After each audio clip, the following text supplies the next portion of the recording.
யாரை பார்த்தாலும் EMI sir, யாரை பார்த்தாலும் கடன் கடன் சார், எனக்கு கடனே அடைய மாட்டேங்குது, எங்க வாங்கினாலும் கடன் வாங்கிக்கிட்டே இருக்கேன், கடன் அடையல கடன் அடையல.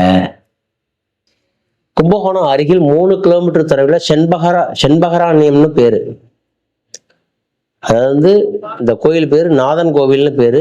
நந்திபுர விண்ணகரம். இந்த சாமி பேர் வந்து என்னன்னா நந்திபுர விண்ணகரம்.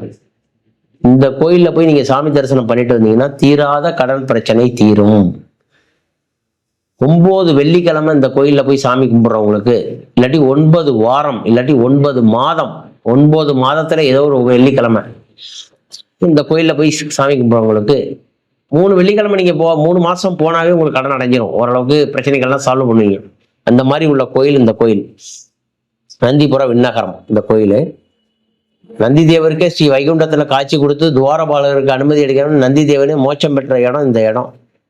அதே மாதிரி இந்த திருமாலை பிரிஞ்சு பயங்கர தவம் இருக்காங்க. அந்த தவத்தினுடைய இளமையால திருமண பிரார்த்தனைக்கு, அதாவது திருமணம் நடக்காதவங்க பிரிஞ்சு ஒற்றுமையா இருக்கணும்னு நினைக்கிறவங்க இங்க உள்ள வந்து தாயார மகாலட்சுமி செண்பகவல்லியை வணங்கி தாயாருக்கு 9 விளக்குவர்த்தி செஞ்சு 9 வெள்ளிக்கிழமையில வந்து விளக்கு ஏற்றி சாமி தரிசனம் பண்ணீங்கன்னா முக்கியமா உங்களுக்கு கை கொடுக்கும்.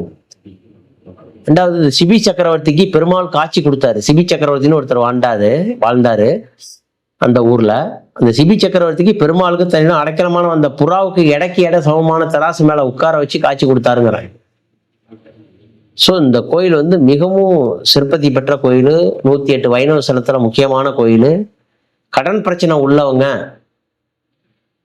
காலையில யாரெல்லாம் வெள்ளிக்கிழமை 6 to 7 சுக்கிர ஓரையில எழுந்து பெருமாள் கோவிலுக்கு போறாங்களோ, ஒரு தாமரைப்பூ வாங்கிட்டு இல்ல 2 தாமரைப்பூ வாங்கிட்டு பெருமாள் கோவிலுக்கு போறீங்களோ சீக்கிரம் கடன் அடையும்.